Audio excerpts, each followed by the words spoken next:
Hi everyone, welcome back to Naturopathic Hangouts. I'm Dr. Amy Duong and I'm here with my best friend, Dr. Mimosa Tanu. And today we're going to talk about home remedies and different ideas for you to do when you have issues with your eyes, your ears, and your nose. So we're going to start with our eyes, and Mimosa is going to tell us a little bit about what happens when you have different presentations and issues with your eyes. Mimosa. Yeah, so I've seen a lot of patients that come with concerns of eye pain or just like itchy, watery red eyes, and there's so many different reasons why that could be. But I've noticed that the number one reason that I've seen with people is that they have these eye issues around allergy season. And so allergies is something that everybody experiences often, it's mostly during springtime because things are blooming and there's more wind and there's different pollen and different things in the air. And so how allergy works is that when you just move to a new place and the trees and flowers are blooming, pollen is just flowing in the air. And so your body sees this as an invader. It doesn't see it as something like something normal that's just in the air, but it sees it as an invader. So it releases mast cells and which releases histamine, and that causes you to have like these inflammatory reactions such as like itchy, runny, like watery red eyes and sneezing and coughing. And so the body, by doing that, it's trying to get rid of all the pollen, get rid of all the things that it's seeing as an invader. And so our goal is to kind of calm the body down. Like inflammation is important, but you don't want your body to be inflamed to things that are harmless, such as pollen, and which is causing all these concerns. And so there's a lot of different things that you can do. Amy and I would talk a little bit about them. So things such as vitamin C and quercetin and bioflavonoids, and fish oils. It's very anti-inflammatory and it prevents the mast cells from releasing histamine and preventing histamine from causing these reactions.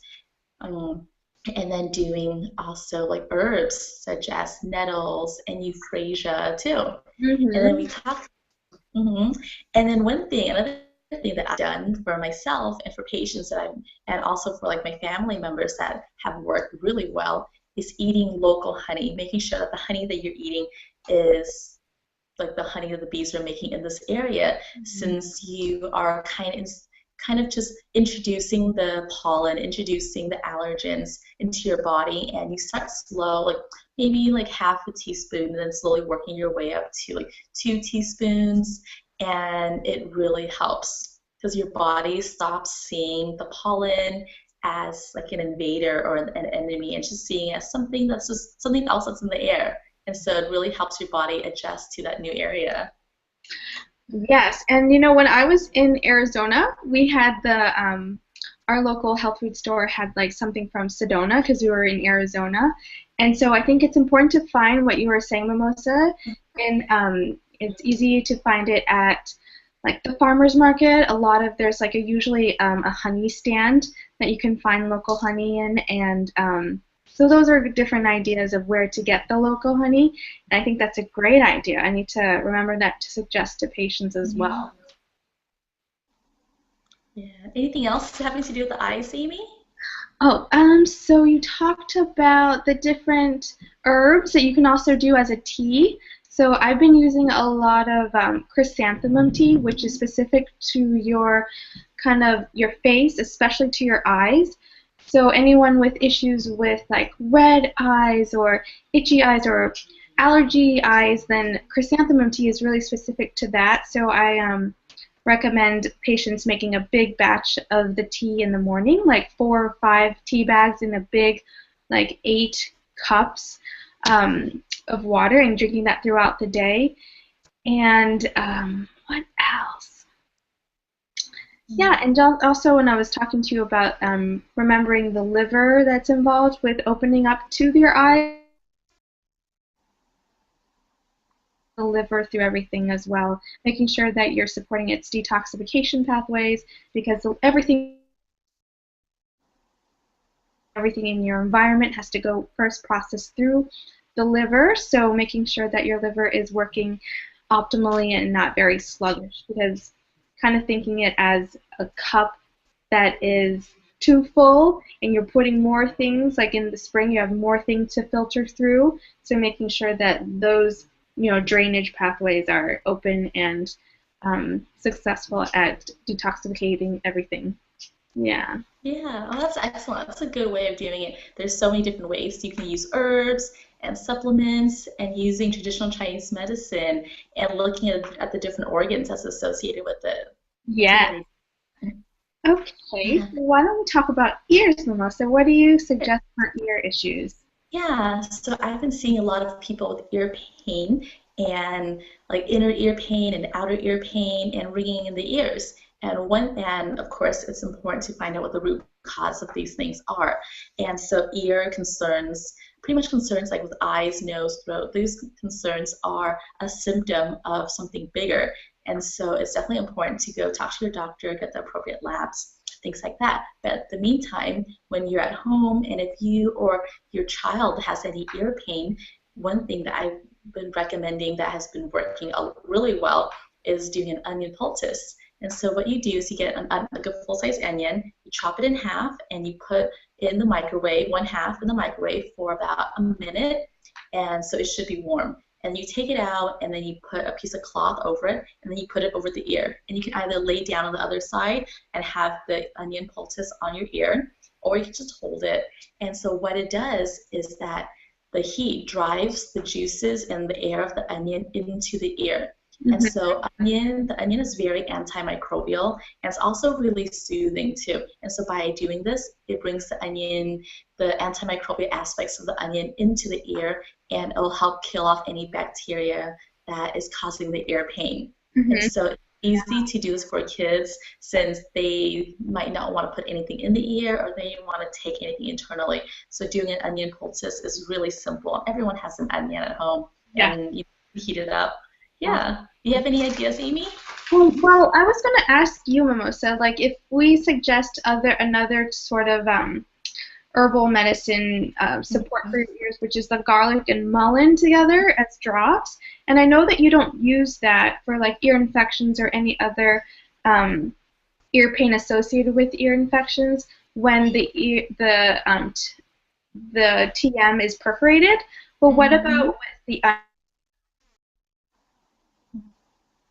like contraindicated for perforated, tympanic membranes? I have I would ask a doctor, but I think that it's not enough to cause any damage. But Hmm. if it's perforated, I don't think that you should put anything in it. But to be on the safe side, I wouldn't use anything. I wouldn't Right. do anything since the heat might draw the juices in too much and it might be a little too strong. So if you're tympanic membrane, your eardrum has a hole in it, is perforated or has burst, then I would see a doctor right away and not put anything in it. Hmm. Yeah, and especially if we're on the subject of children, children respond really well with homeopathic remedies. And specifically, there's like a class of different um, ear infections remedies. So seeing like if the child also, or emotionally what they're going through and picking the correct remedy with your naturopathic or homeopathic doctor, it's a good idea too. Hmm. Yeah. Yeah. And then, oh, another thing that I've noticed, so a lot of the time people that have ringing in the ears, it might be due to like a mineral deficiency. So supplementing with vitamins and minerals is really important, but definitely talk to your doctor about these concerns and they can give you the appropriate recommendations. Yes.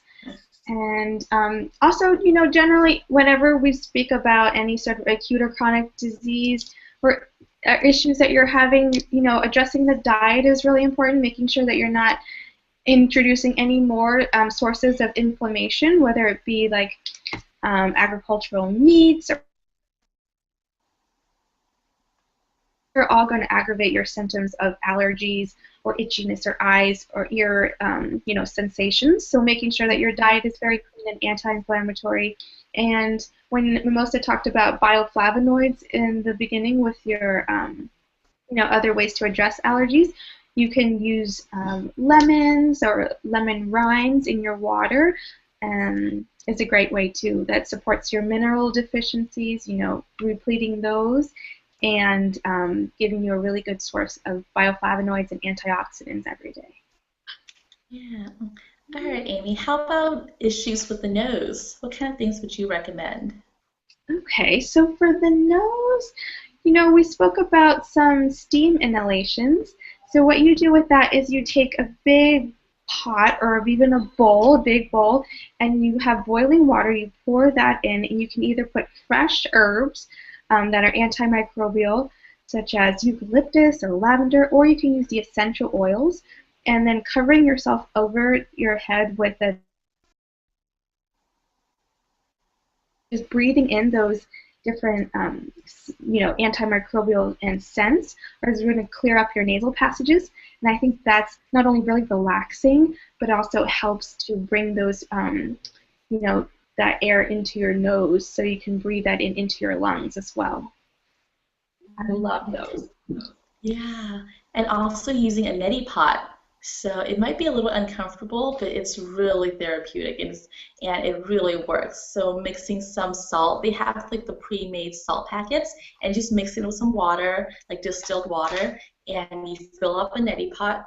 And so stand over like a sink, and then put the tip of the pot into one nostril, but don't breathe. Make sure to not breathe, and just tilt your head. Yeah. Tilt your And so what's going to happen is that water from the neti pot is going to go into one nostril and go all the way and come out the other nostril. Mm-hmm. And it clears everything up. If you have pollen in there, it'll clear that up. If you're sneezing, there might be things in there, so that would really clear up your nostril. And it's not very comfortable at first, but you get used to it, and it's really soothing, and it really helps. Awesome. Yeah. All right, Mimosa. Well, this was a really brief video about different issues and home remedies for your ears, eyes, and nose. Tune in another time. We'll talk about the throat to kind of complete the whole head and issues with your eyes, nose, and throat. All right. Anything you'd like to add to end it, Mimosa? Well, yeah, so then, like your issues in their head, there's so many different things, and everything's all interconnected. And so when you're doing something for your ears or you're doing something for your eyes, it's gonna help pretty much everything else. So if you have any congestion in your nose and you do a steam inhalation, it might help your nose right away, but in the long run, it's going to be helping like your whole body, like your eyes and your ears and everything, because it's all interconnected. So doing one thing will definitely benefit all the others. Yeah, and I think what's really cool about these home remedies is that you kind of take back your power, so you can do things on your own and not kind of rely on maybe different pills and stuff. So things that you're doing on your own, so you know that you're having that self-care, self-active, self-love, doing things on a daily basis or for a certain period of time to help you through this acute issues that you're having is very empowering as well. Yeah, definitely. Okay, Amy. Bye, Melissa. Thanks for joining us, everyone. See you next time.